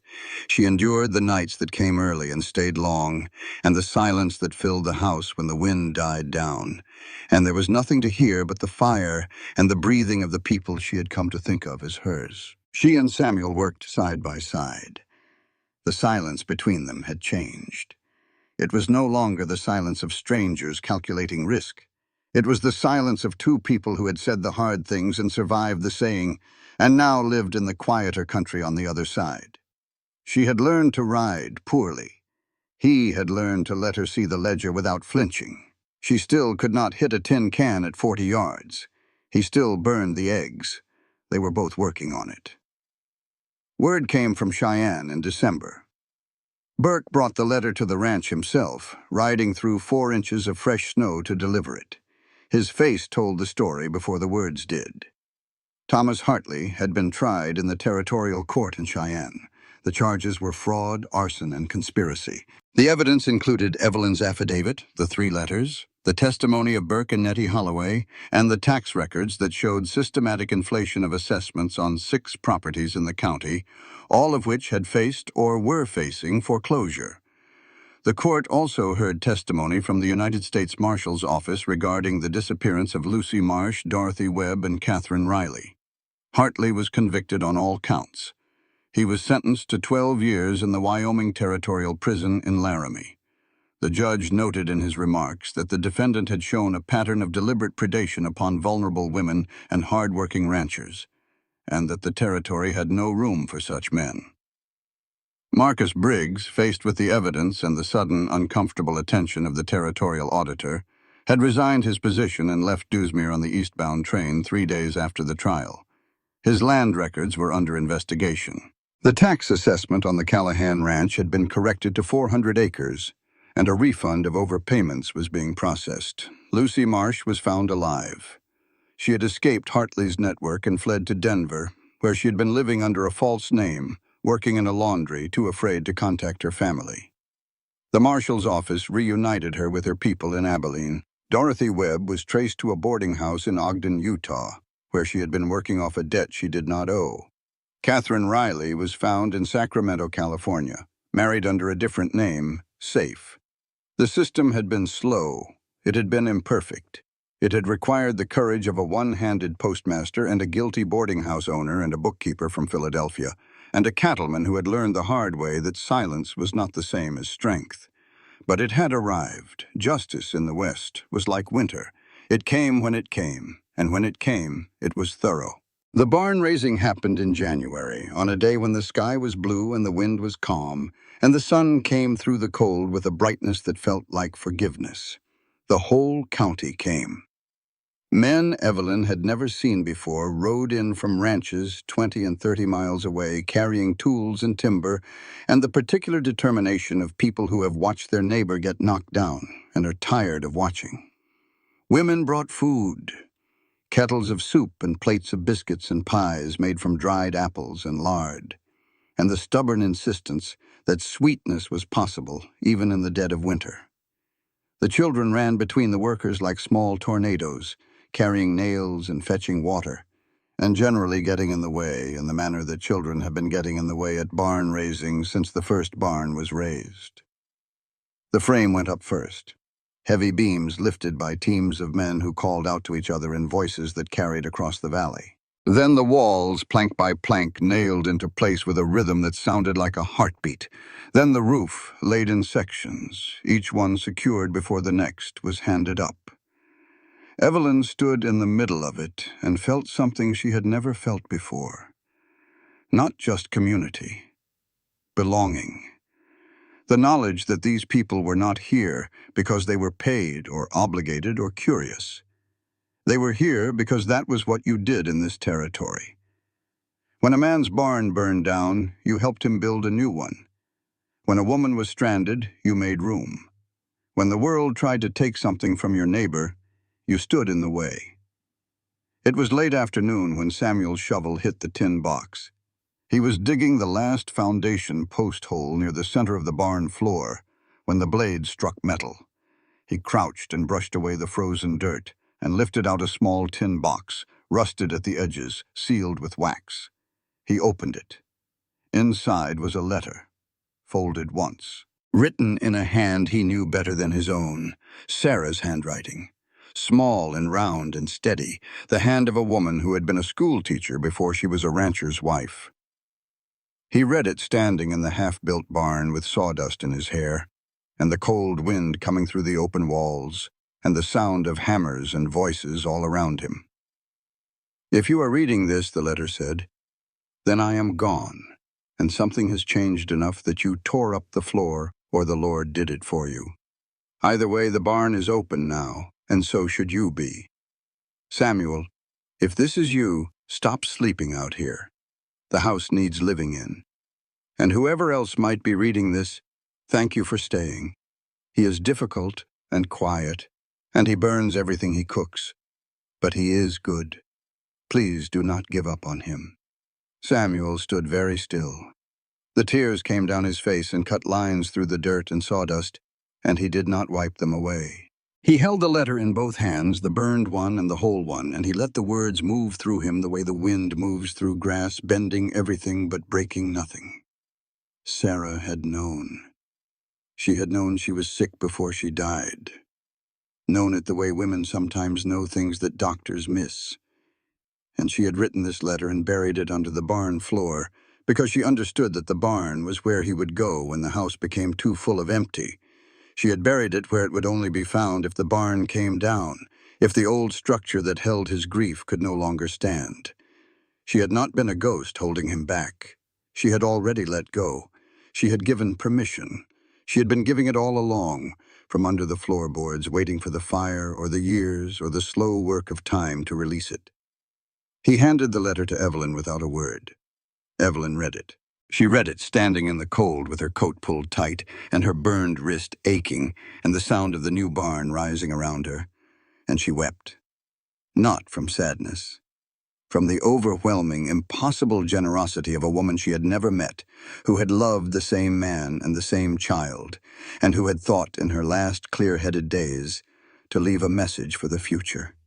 "Thank you," Evelyn whispered. She did not know if she was speaking to Sarah or to God or to the wind. Thank you for him. Clara's healing came slowly, the way real healing does. Not in a single scene of tears and embrace, but in small daily acts that accumulated like snowflakes until one day you looked up and the ground was covered. She still slept with a lamp burning. She still flinched at the smell of wood smoke on certain days when the wind carried it a particular way. But she slept through the night now, and in the morning she came to the kitchen with her hair wild and her boots on and her voice full of the particular authority of a child who has decided that the world is going to be acceptable today whether it likes it or not. Each evening Evelyn read to her, not fairy tales. Sarah's old letters, the ones Samuel had unlocked from the trunk and handed over with a gentleness that cost him something, and gave Clara everything. Letters from Sarah to her parents in Ohio, describing Wyoming in that particular mix of wonder and complaint that only a transplanted Easterner could produce. Letters about the ranch and the cattle and the weather, and the man she had married who was quiet and difficult and good. Clara heard her mother's voice through her mother's words, and the memories stopped fading. They anchored themselves to the letters like boats to a dock, and the fear of forgetting, the fear that had driven Clara to wear those boots and to cling to every scrap of Sarah's presence, began to loosen its grip. One evening, after the last letter was read and the lamp was turned low, Clara said, "You are not Mama, but you are mine, and I am glad, not I love you. Something more precise, more Clara. Enough." The proposal came on a cold evening in late January. Samuel gave Evelyn a letter. He had written it that morning at the kitchen table, hunched over the paper with the intensity of a man diffusing an explosive, his pen moving slowly, his lips moving with the words. The handwriting was clumsy. There were ink smudges. At least 2 words were misspelled. It did not begin with "my dearest." It began, "Evelyn, I do not know how to write letters to women. The last time I wrote to Sarah was to tell her I would be late coming home on account of the storm. I was always late, but this time I want to be on time." It went on. It told her that the house smelled different since she came, like soap and herbs and something warm he could not name. It told her that Clara laughed in her sleep now, which she had not done since Sarah died. It told her that he was not a man of words, and never had been and probably never would be, but that silence had almost cost him everything, and he was done with it. He set a folded document on the table beside the letter. The deed to the ranch. Her name written next to his in fresh ink, the letters careful and deliberate. Your name goes first, he said. His voice was rough, because you are the one who saved this place. Evelyn looked at the deed. She looked at the letter. She looked at the man standing in front of her with his burned arm and his weathered face, and his gray eyes that held fear and hope tied together so tight that pulling them apart would break both. You are proposing with a land deed, she said. Samuel's jaw clenched. I am a cattleman. Dirt is the most honest thing I own. Evelyn laughed. It was a real laugh, full and warm and wet with tears. And it filled the kitchen the way Sarah's lavender had once filled it, with something that made the air easier to breathe. Yes, she said, yes. The wedding was simple. Small church, cold Saturday. The pews were full because the people of Dusmere had decided, collectively and without discussion, that this was something they wanted to witness. Not because it was proper, because it was good. Evelyn wore her blue dress, not the white gown. She had left the white gown on the station bench 3 months ago, and she had not missed it once. The blue dress was the one she had been wearing when she scrubbed the floors and fixed the ledger and ran into a burning barn and stood in front of a town and told the truth. The blue dress had earned the wedding. Clara stood between them at the altar. She held a bunch of dried wildflowers she had gathered in the fall and saved in a jar on her windowsill, and she held them with the gravity of a child carrying something sacred. Burke stood witness with his one good hand. Nettie wept into a handkerchief. Reverend Morrison spoke the words, and for the first time in a long time, he sounded like a man who meant what he was saying. Samuel took Evelyn's hand. She took his. Burned skin against burned skin. The scars matched. That night the ranch was quiet. Clara was asleep, her lamp burning low, her boots standing sentinel by her bed. The house settled into the particular silence of a cold night in Wyoming.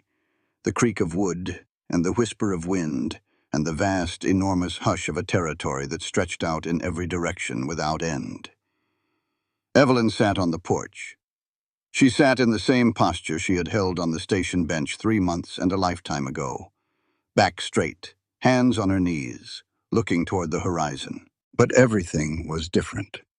The bench had been hard, and the sky had been cruel, and the dress had been white, and the letter had been a lie. Now the porch was solid under her, and the quilt was warm on her shoulders, and the sky was full of stars, and the letter in her pocket was the true one, the one with the ink smudges, and the misspellings, and the words that were clumsy and real. Samuel came out.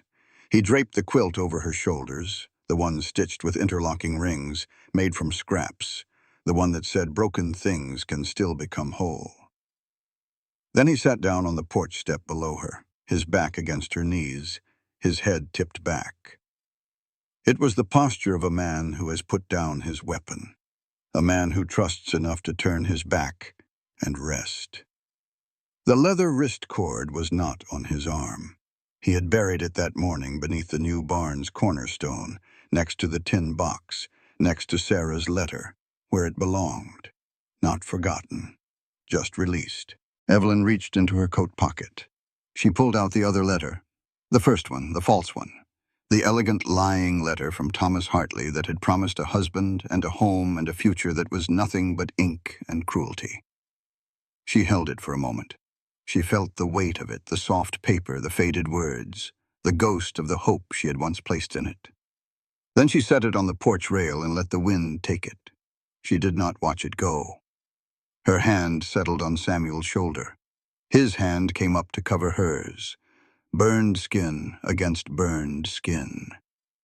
From inside the house, Clara's lamp threw a warm square of light through the window onto the porch boards. The oversized boots stood by the door. The new barn stood solid against the dark, smelling of fresh pine and the promise of labor yet to come. Evelyn Price came to Wyoming on the wrong train, carrying a letter full of lies, looking for a man who did not exist. But on a dusty bench at Dusmere Station, a little girl in boots too big for her feet had asked the right question, and the question had led her here, to a house built from grief and mended with stubbornness, to a man who had almost forgotten how to hope and a child who never stopped, to a porch where the wind smelled like sage and new lumber, and the honest, ordinary smell of home. The wrong train had delivered her to the right place.